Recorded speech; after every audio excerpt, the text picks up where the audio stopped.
세계 증시와 우리 증시를 짚어보는 시간 3분 증시입니다. 연합인포맥스 권용욱 기자 나와 있습니다. 안녕하세요. 안녕하세요. 네, 먼저 간밤 미국 증시부터 정리해 주시죠. 네, 간밤 뉴욕 증시는 올해 첫 거래일에 테슬라와 애플 등 주요 종목의 약세로 하락했습니다. 마감가를 살펴보면 다우지수는 전장보다 0.03% 내렸고요. S&P 500 지수는 전장 대비 0.40%, 나스닥 지수는 0.76% 각각 떨어졌습니다.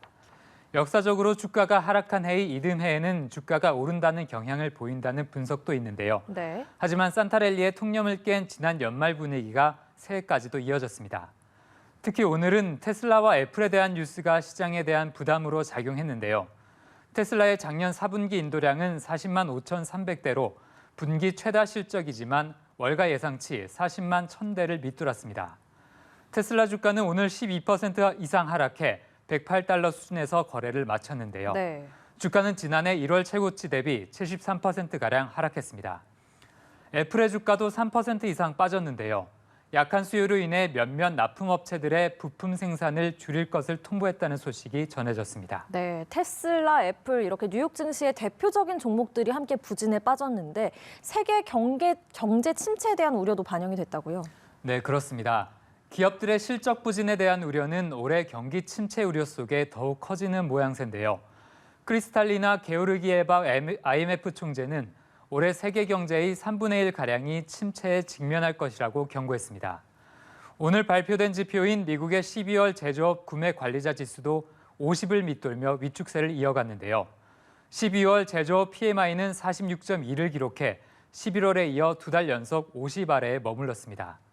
이 지수가 50 아래로 떨어지면 오팡이 위축 국면에 있다는 의미인데요. 오늘 수치는 2년 7개월 만에 최저 수준이기도 합니다. 네, 아직까지는 작년 말에 무거운 분위기가 계속 이어지고 있는 것 같습니다. 앞으로의 시장 전망은 좀 어떻습니까? 네, 해는 바뀌었지만 미국 시장을 열어보니 작년과 비슷한 테마가 그대로 유지되고 있는데요. 네. 경기 침체 우려는 높은 인플레이션과 높은 금리 때문에 올해 다시 주요 이슈가 될 것 같고요. 시장은 부진한 경제 지표 속에서 중앙은행이 긴축을 완화할 수 있다는 신호를 찾을 수도 있습니다. 하지만 당분간 경기 침체 우려가 1월 한 달을 어려운 상황으로 몰고 갈 것으로 예상됩니다.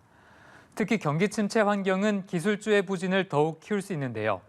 이에 따라 가치 지향 기업이나 더 높은 수익 마진을 남기는 기업 등에 대한 투자 움직임이 당분간 늘어날 것 같습니다. 네, 1월 한 달은 계속 어려울 것 같다 이렇게 말씀해 주셨습니다. 마지막으로 오늘 코스피 전망까지 짚어주시죠. 네, 어제 코스피는 기관의 순매도 속에 0.31% 하락한 2218부근에서 거래를 마쳤습니다. 장중 2200선이 깨지기도 했지만 오후에는 낙폭을 일부 만회했는데요.